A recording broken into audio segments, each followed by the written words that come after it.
Corona भूताणुर संक्रमण को नहीं बर्तमान सारा पृथ्वी रे चिंता विषय होती एटा गोटे ग्लोबल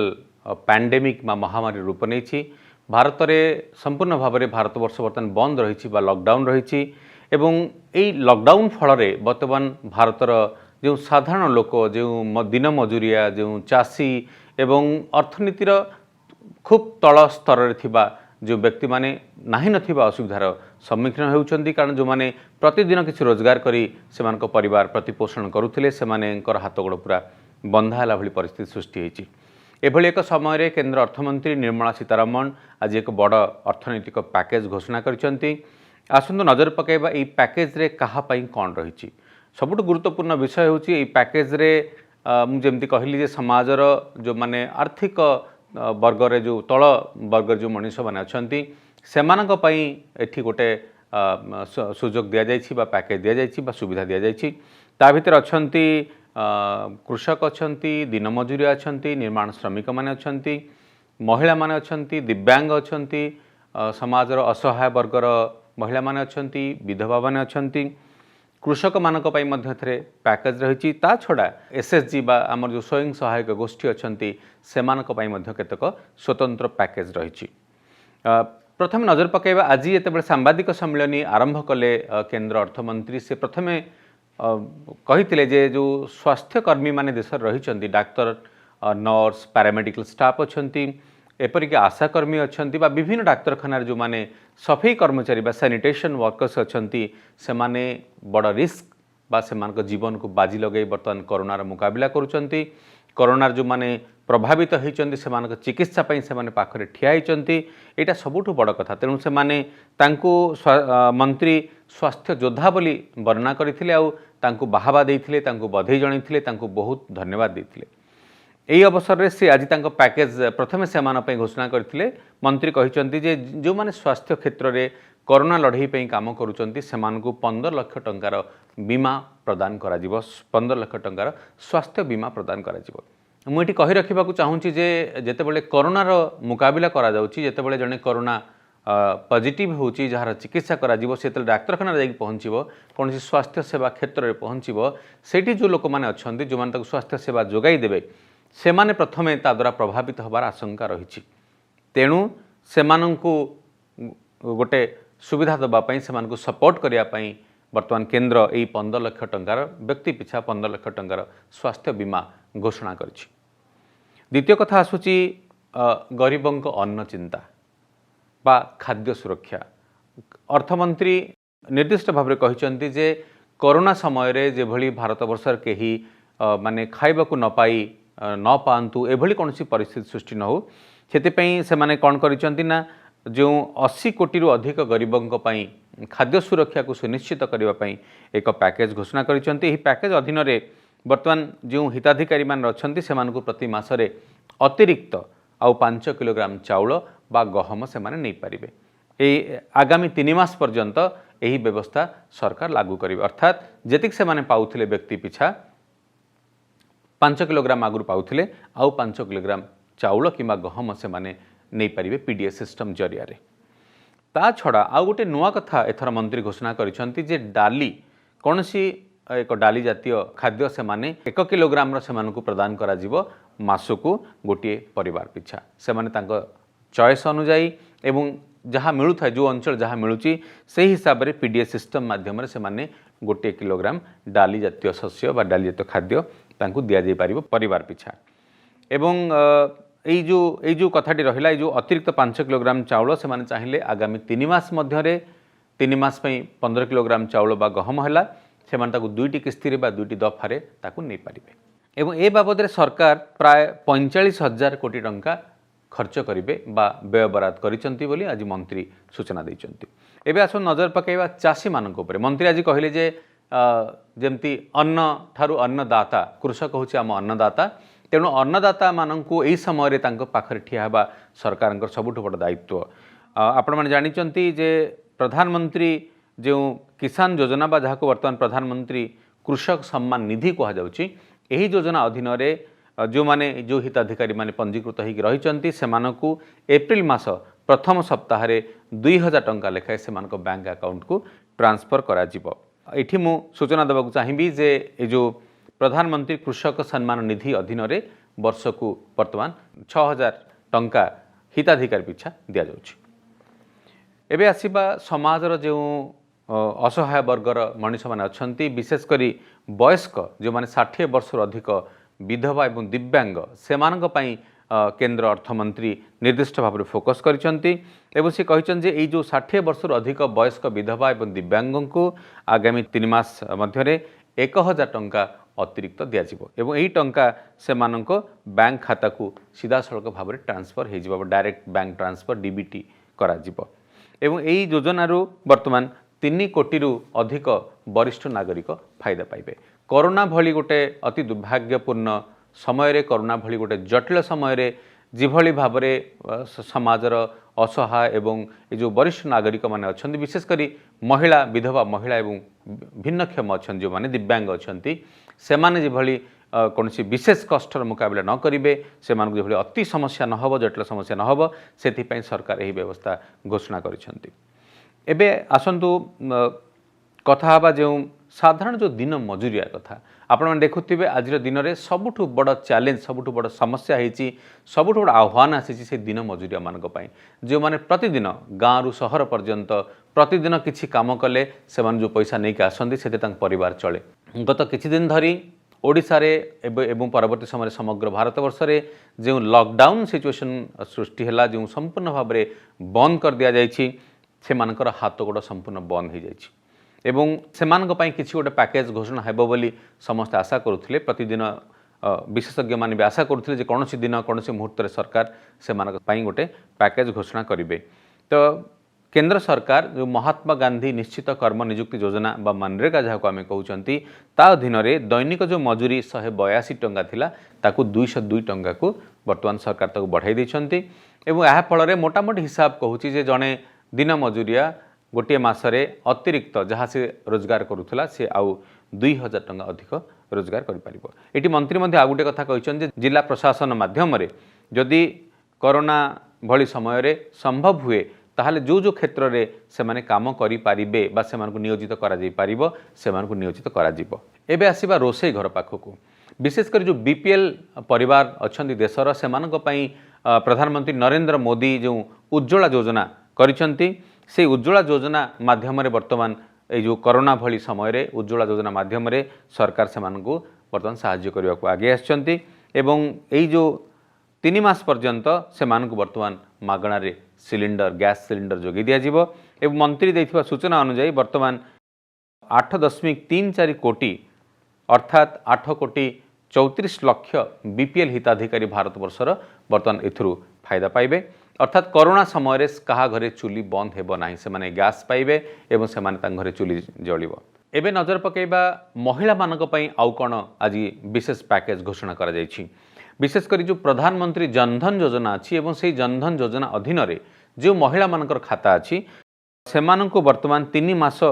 पर्यंत प्रत्येक मासरे 500 टंका लेखे वर्तमान सरकार सहायता जोगाई देबे एवं यही 500 टंका प्रति मासरे से बैंक खाता को सीधा सड़क भाव में ट्रांसफर कर दिया। मंत्री सूचना अनुसार 20 कोटी 50 लक्ष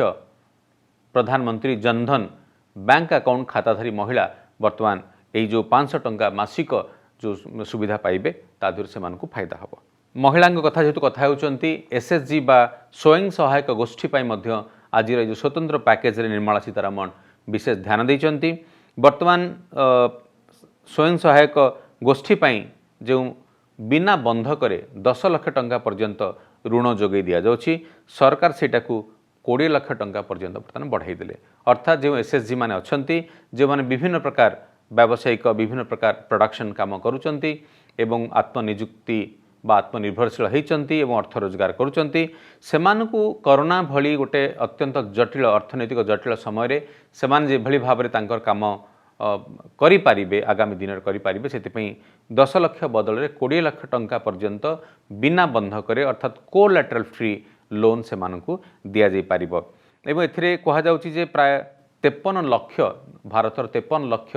जो हिताधिकारी अच्छा स्वयं सहायक गोष्ठी एथुर बेनिफिट पाइबे एवं सेटा प्राय 7 कोटी अधिक महिला बा 7 कोटी अधिक परिवार आ द्वारा वर्तमान उपकृत हेबे। एबे आसीबा निर्माण श्रमिक जेमती मु आपनको कहूतिली दिन मजुरिया से भली भाबरे गोटे अलगा वर्ग करा जायछि भारत वर्ष रे बा ओडिसा रे निर्माण श्रमिक जे माने कोठाबाड़ी एवं रास्ता घाट एवं अन्य प्रकार निर्माण काम करुचंती निर्माण काम रे योगदान देउचंती जो माने वास्तव रे देश निर्माण रे गोटे बड़ भूमिका ग्रहण करुचंती अत्यंत गरीब श्रेणी लोक से माने एबे सेमानकु एई कोरोनार माड़ बर्तमान जो पड़ी से माने काम दाम करि पारु नांती तांका हाथ खाली रही पकेट रे पैसा नहीं भयंकर भाव में आर्थिक स्थिति सेमानकर खराब होईची तो सेमानकु सहायता करिया पई केंद्र अर्थमंत्री राज्य मानकु परामर्श देइचंती जे जो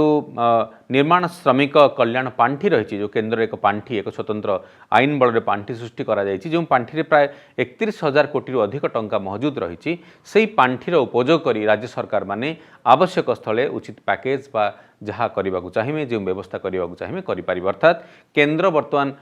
निर्माण श्रमिक मानक कल्याण पाई कोरोना परिप्रेक्षी रे राज्य मानक से क्षमता बा परामर्श देइछंती। एबे आ गोटे अति गुरुत्वपूर्ण विषय रे आमे आलोचना करिबा मु आपनको विस्तृत भाव में कहबाकू चाहिमी जोटा ऑर्गेनाइज सेक्टर बा हमर संगठित क्षेत्र कहउचंती जो विभिन्न छोट बड़ कंपनी मान रहिचंती संस्था रहिचंती प्रोडक्शन जोठी करा जाउची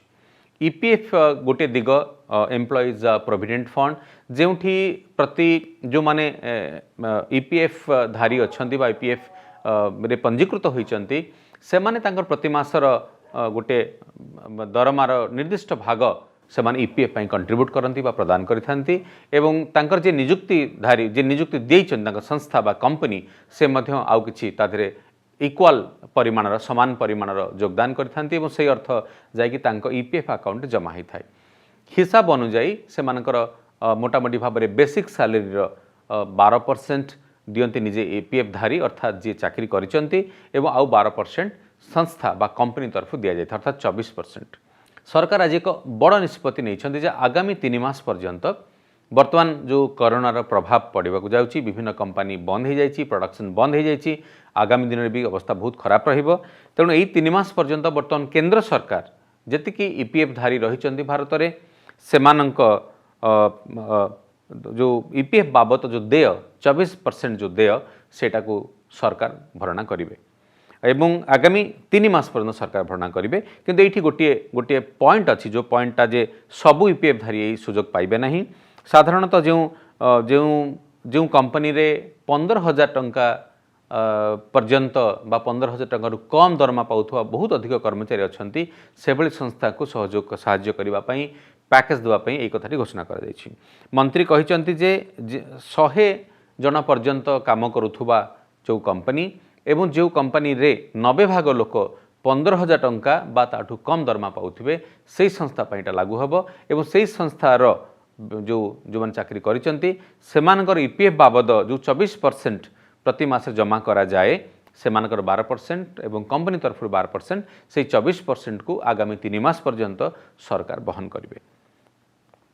ये आ गोटे बड़ कथा आसी ईपीएफ आम जो टंका जमा करूँ तार गोटे नियम रही एवं से नियम अनुजाई आपड़ से टंका जेकोसी दिन चाहिए उठे पारे ना बा संपूर्ण टंका उठे पारे ना किंतु वर्तमान केंद्र से विचार करुँच केंद्र सरकार जे जो आमर ईपीएफ नियम रही से आईन रे संशोधन आणिकी आपण वर्तमान जो जड़े कर्मचारी चाहिए जी टंका से जमा करिसंती ईपीएफ रे तार 75% पर्यंत टंका से उठेकी नहीं पारिबे। आगुरी जो आप ईपीएफ रु कौन पैसा उठाऊले मुख्यतः ताको लोन बा ऋण आकार रे ट्रीट करा जाउथला एवं आपन को पुणी ताको फेरे देबा पड़ुला माने आउ थे निजुक जमा करिया पड़ुला किंतु वर्तमान मंत्री कहबा अनुसार 75% पर्यंत जड़े ईपीएफ धारी तांको पैसा उठे पारिबे कारण एटा गोटे अति जरूरी समय समय लोक पैसा दरकार एवं किंबा जड़े चाहिए 3 मासर दरमा पर्यंत 75% हो किंबा 3 मासर दरमा अमाउंट हो जोटा कम होती पर्यंत आपण उठे पारिबे। तो ये एथुरु वर्तमान गोटे कथा नजर को आसूची जे देशर जो लक्ष लक्ष कंपनी रही एवं बेसिकली जो जो माने 15,000 टंका कम दरमा पाउचंती से वर्गर जो माने ईपीएफ रे पंजीकृत अछंती जो कंपनी माने पंजीकृत अछंती जो जो व्यक्ति माने पंजीकृत अछंती से माने निश्चित भाव में एथुरु फायदा पाई परिबे। आमे मुख्यतः कथा हेले कृषक श्रमिक महिला असहाय वर्ग से जो मैंने पेनसनधारी से कथा विषय कथा हेले एवं आमे निर्माण श्रमिकों विषय कथा हेले ईपीएफ धारी विषय कथा हेले एवं आउ गोटे कथा शेष आज निर्मला सीतारमण कहछन जे भारत वर्ष रे जो विभिन्न राज्य रे जो विभिन्न जिला जहाँ को आम डीएमएफ बोली गोटे संस्था रही डिस्ट्रिक्ट मिनरल फाउंडेशन बा जिला खनिज प्रतिष्ठान अर्थात जो जिले में बहु परिमाण रे खनि रही बा खनि प्रभावित जिला से डिस्ट्रिक्ट मिनरल फाउंडेशन गठन करा जायछि एवं गोटे डिस्ट्रिक्ट मिनरल फंड गठन करा जायछि एवं प्रति खनि खादान रु जो विभिन्न प्रकार जिनिस विभिन्न प्रकार आम उत्तोलन करूँ आमर लुहा खनि है आपणकर मैंगानीज खनि है विभिन्न प्रकार खनि कोयला खनि है जिते कौन जिनस आम उत्तोलन करूँ ता बाबद जो रॉयल्टी सरकार पाती तार गोटे परसेंटेज यही डिस्ट्रिक्ट मिनरल फंड को जाए एवं मुख्यतः यही फंड से जो पैसा को पुणी आउ थे से जिलार खनि प्रभावित अंचल लोक मानकर उन्नयन बा विकास बा सुविधा विनियोग करा जाय थाए। मंत्री आज स्पष्ट भाव में कहते विशेषकर राज्य सरकार मान परामर्श देते जे जो डीएमएफ जो फंड रही सरकार बर्तमान चाहिए डीएमएफ फंड को आनिकी कोरोना मुकाबिला बेले कोरोनार टेस्टिंग स्क्रीनिंग एवं आवश्यक भित्तिभूमि जहाँ तुरंत आवश्यक पड़ुची से क्षेत्र में विनियोग करें। ये मु आपण मानकु कहबाकू चाहूँगी जे प्रधानमंत्री नरेंद्र मोदी किछि दिन तले जो 1,70,000 कोटी टंकार पैकेज विषय सूचना देते घोषणा करते यही सब से पैकेजर अंतर्भुक्त एवं गत किछि दिन तले अर्थमंत्री निर्मला सीतारमण जीएसटी संपर्क में किछि रिहाती देते एवं इनकम टैक्स बाबद में किछि रिहाती देते कंपनी जो सब नियम कानून रही से बाबद में किछिटा रिहाती देते एवं आशा करा जाउछि जे एमएसएमई सेक्टर रही स्टार्टअप रही से बाबद में आगामी दिन में निर्मला सीतारमण आउ किछि घोषणा करेंगे किसी स्वतंत्र पैकेज देवे किंतु आजिर पैकेज ये गुरुत्वपूर्ण कारण आजिर पैकेज भारत वर्षर कोटी कोटी साधारण मनीष दिन मजुरिया खटिखिया गरीब महिला वयस्क दिव्यांग यही मानक रही एवं आर मूल उद्देश्य होची जे कोरोनार जो माड़ पड़ुची कोरोनार जो प्रभाव पड़ुची ताहा जे बळी भाव में यही देशर माने अर्थनीतिर सबुठ तल स्तर में लोकों जीवन को जो माने अति जटिल बा हलचल कर न दो।